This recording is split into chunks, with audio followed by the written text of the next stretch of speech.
E aí, turma, falar do MXRF11, o queridinho, um dos queridinhos também do mercado, né? Fundo aí com a maior base de cotistas, o fundo segue crescendo todo mês. Acho que quem começa a investir em fundo imobiliário vai logo para o MXRF11, né? Aquela ideia de base 10, foi um dos primeiros fundos base 10. Então, muita gente vai, né? Ele é indicado também em muita casa de análise, apesar de que muita gente faz giro, né? Essas casas de análise que hora indica, outra hora eles sugerem a venda, né? Então vamos dar uma olhada no relatório. O fundo ele teve bastante movimento, teve uma movimentação que a mim não é que não agradou, né? Mas a gente vê assim como talvez é que eu tomo muito cuidado com as minhas palavras aqui, né? Porque sempre tem profissionais do outro lado, então a gente sempre tem que cuidar, né? Mas talvez movimentação assim de ajudar, me parece mais do que de fato investir em algo que seria tão interessante assim, né? A gente vai ver isso aqui no relatório. E também tem uma outra situação de algo que eu falo, ó, há bastante tempo, para quem participa lá no meu grupo fechado, no Instagram, sobre as garantias dos fundos de papéis. E eu quero dar um exemplo aqui do que aconteceu aqui no MXRF11. Cara, desculpa pelo cara aqui, né? Mas eu falava isso no meu grupo fechado lá, olha, um ano e meio atrás, tá? De situações, né? A respeito essas garantias dos fundos imobiliários, tá? Então vamos dar uma olhada aqui no que nós temos aqui no MXRF11. Buscarei abreviar ao máximo aqui o vídeo, tá bom? No book de CRIs, a gestão adquiriu 3 CRIs no mercado primário, totalizando aproximadamente 89 milhões. Então nós temos uma compra aqui de um galpão logístico, financiamento para um galpão logístico e também loteamentos, a gente já vai ver mais abaixo, e será melhor abordado, né, na seção abaixo. Além de alienações totais e parciais de diversos papéis, como também será descrito em um total de 189 milhões, o que gerou ao fundo 6 milhões entre ganho de capital e reconhecimento de correção monetária dos papéis, ajudando no resultado do fundo. E o mês mais fraco aqui no book de permutas. Permutas é isso, né? Ora não vai dar resultado, ora pode dar um resultado um pouquinho melhor, né? Então a gestão buscou também com essas vendas aqui trazer esse ganho para compensar essa queda no resultado do book de permutas, né? Não vou me ater aqui, né? No book de permutas financeiras, deixa eu ver aqui, tem algo a mais aqui, ó. Por fim, não ficou destacado, eu não entendi o porquê, mas vamos lá. Por fim, no book de FIs, foi um mês expressivo em termos de movimentações, com destaque para 3 subscrições no mercado primário: LPL, aqui, CARI 11 e XPHR, no totalizando 168 milhões. A maior parte desses 168 milhões está aqui, no GARI 11, tá? A equipe de gestão segue originando pipeline de CRIs e perguntas financeiras, bem como vem buscando oportunidades de reciclagem do portfólio no mercado secundários em ativos de relação risco-retorno bastante interessante. Além disso, aqui está outra parte que era para estar em destaque, não destacou, mas tudo bem, vamos lá, né? Essa é a parte que eu falo sobre as garantias. Além disso, houve a venda de um imóvel fruto da execução da garantia do CRI Torp, posição antiga do fundo, é por isso que eu disse no início aqui do vídeo que é algo que eu já vinha falando há bastante tempo, onde gerou um prejuízo aqui de 400 mil, mas o valor foi prontamente reinvestido em ativos geradores de resultado, enquanto o mesmo tinha despesas mensais de condomínio e IPTU. Esse imóvel aqui, né, a venda do imóvel, foi na execução dessa garantia desse CRI, e percebe que o fundo tomou aqui um prejuízo de 400 mil. Então muitas vezes a gente olha os CRIs lá e a gente vê o seguinte, tem um loan to value aqui de 50%, 40%, pô, tá muito bom. Né? Aí tem imóveis aqui interessantes, é muito bom.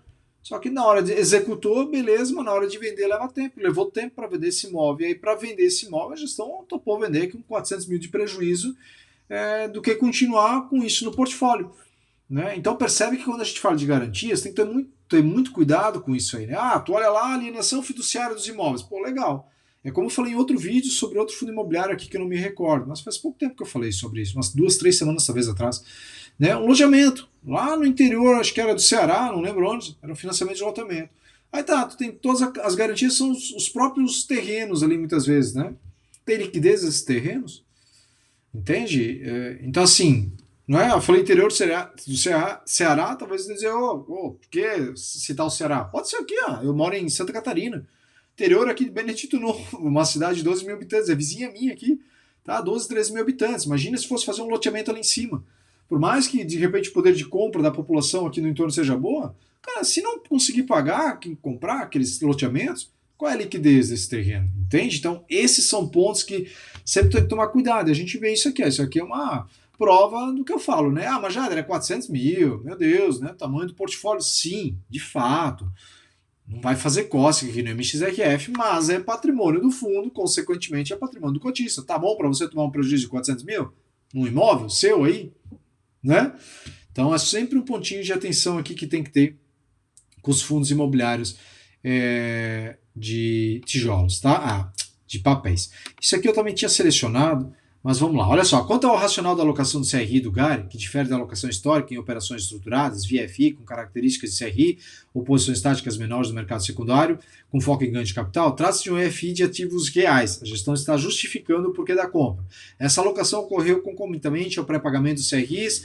Mateus, aqui onde que ela virou, o qual gerou valor ao fundo ao devolver mais de 3 milhões em correção monetária acumulada nos papéis, além de um pré-pagamento dos mesmos, os quais ocorreram em valor muito superior à marca vigente do fundo, resultando em um ganho patrimonial e destravando posições tais que, em caso de venda, a preços atuais do mercado implicaria em perda de capital. A substituição por um FI de alta liquidez permite, à medida que as cotas forem vendidas, os recursos sejam prontamente reinvestidos em novos CRIs em patamar de juros muito mais favorável ao fundo. Eu já vou falar mais sobre isso aqui, tá? Deixa eu seguir descendo aqui o relatório do fundo para mostrar uma outra questão aqui. A gente vê a indexação, né? A maior parte aqui do book de CRI está em IPCA, uma outra parte ali em CDI, né? Aqui, o mês de setembro foi relevante, de relevância de movimentações no book de CRIs, o fundo realizou 3 subscrições no mercado primário. Então, aqueles 2 CRIs que eu falei, 40 milhões aqui numa construção de imóvel logístico, a taxa de IPCA mais 10 e 33 milhões aqui no CRI Porto Sol Sênior, uma taxa também de mais 10, que daí é um loteamento aqui, tá? E 15 milhões aqui na tranche do CRI JK Square. Além disso, o fundo vendeu aqui em mercado secundário aproximadamente 189 milhões em papéis. Né, esses papéis todos aqui. Com isso, o fundo retornou 100 milhões em resultado caixa, entregando de capital e reconhecimento de correção monetária dos papéis, que compensa aquele book de permutas que não trouxe um resultado tão grande. Então aqui nós temos o CRI de logística e aqui nós temos a empresa tem um histórico sólido de desenvolvimento de loteamento. Tá? Vamos lá, né?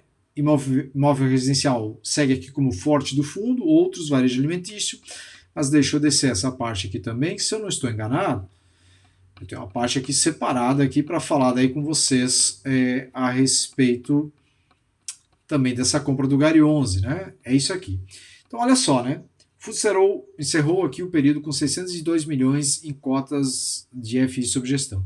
O Gari 11 saltou para 23% da carteira. A gente pega o relatório aqui do MXRF 11, o relatório anterior, agosto aqui. Deixa eu descer um pouquinho mais aqui.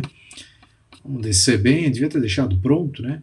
Olha só, né? O Gari estava aqui, ó, com 80% aqui de 8% de investimento. E o fundo ele saltou aqui para 23%. A gestão explicou ali, né? Como já abordamos em relatórios anteriores, o book de FIs representa uma estratégia de alocação tática do fundo, bem como operações com características de CRI, que por motivos de estruturação venham em estrutura de FI, né? Vamos lá, no mês de setembro foi muito ativo nos mercados primário e secundário. O fundo adquiriu 50 milhões do fundo LPL, fundo já investido pelo fundo em parceria com a Direcional, e rentabilidade. Subscreveu 78 milhões aqui no Gari 11, conforme já antecipado no início do relatório, e ainda no mercado primário subscreveu 40 milhões aqui.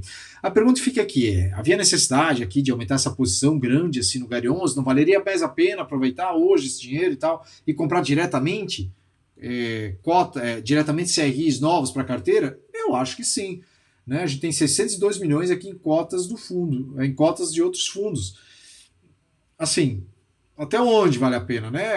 O Gari 11 aqui, com a Selic em queda, ele tende a valorizar suas cotas e o fundo pode buscar um ganho de capital aqui, compensa aquele prejuízo que nós vimos ali antes e tudo mais. Sim, verdade, dá. Mas eu penso sempre que fundo de papel tem que focar em em CRIs. Para mim, pelo menos, é assim. O máximo em CRIs, né? Pô, 602 milhões aqui em fundo imobiliário, eu acho que é bastante dinheiro, né? Claro que tem outras posições aqui dentro desses fundos imobiliários que são estratégicas, que daí sim a gente vê que são estratégicas, mas assim, né? Gari 11 para mim está longe de ser um fundo estratégico aqui pro MXRF 11. Como eu disse, né? Comprar a emissão, Para mim foi mais assim para auxiliar lá o Gary 11, colocar uma grana lá para dentro do Gary 11. E a tendência é que uma queda da Selic, o Gary 11 subir. A tendência é que suba, né? E, consequentemente, o MXRF então vai se desfazendo dessas posições lá. Só que se a gente analisar, dava para o MXRF, se queria montar uma pequena posição, que não é tão pequena assim, 78 milhões, era para comprar direto no mercado secundário. Né? Mas, obviamente, não seria interessante para o MXRF fazer isso. Então, para mim, assim, foi uma ajuda do gestor do MXRF para botar um dinheiro lá dentro do Gary 11. Né? A gente já viu diversos gestores fazerem isso em outros fundos imobiliários. De certa forma, eu nem vejo tanto problema assim numa situação como essa, só que tem que trazer de fato então um resultado. E aí cabe a você, cotista, analisar se essa movimentação vai gerar resultado para você. O que é gerar o resultado? Um dividendo maior, porque estamos falando de 78, quase 80 milhões ali no fundo. Então tem que gerar um resultado maior para você, né, cotista. Tivemos um prejuízo aqui dentro, com esses 400 mil aqui, né, que não é lá muita coisa também para o tamanho do MXRF11, mas, né, é um ponto de se atentar. Né? Eu também tinha destacado essa parte aqui e não ficou. Né? No rendimento, para fechar aqui o relatório, Alferitos, regime de caixa, a gente vê aqui, né? O book de permutas não houve distribuição no mês. Isso aqui é assim, tá? Isso aqui não tem jeito. Aqui é que sim, a posição do MXRF em permutas, ela diminuiu bastante comparado a alguns anos atrás, tá? Então não gerou resultado aqui. E deixa eu ver onde é que fala aqui. Deve estar lá mais lá embaixo, né, nos gráficos, mas a posição diminuiu bastante em relação ao que era aqui nas permutas que o fundo ele tinha, tá? Hoje já é assim uma quantidade de investida em permutas muito menor do que já foi no passado. Então não é algo também o fim do mundo esses resultados, e esse é outro ponto que o cotista, o fundo imobiliário, ele precisa se atentar, né? Ele precisa verificar e ir acompanhando para verificar se a gestão aumenta a posição ou não. Então hoje ficar ali dentro, 5, 7, 8% é uma coisa, né? De repente subir para 15, 20%, se eu não me engano até 20%. A gestão até fala aqui na introdução, né, que eu acabei nem passando.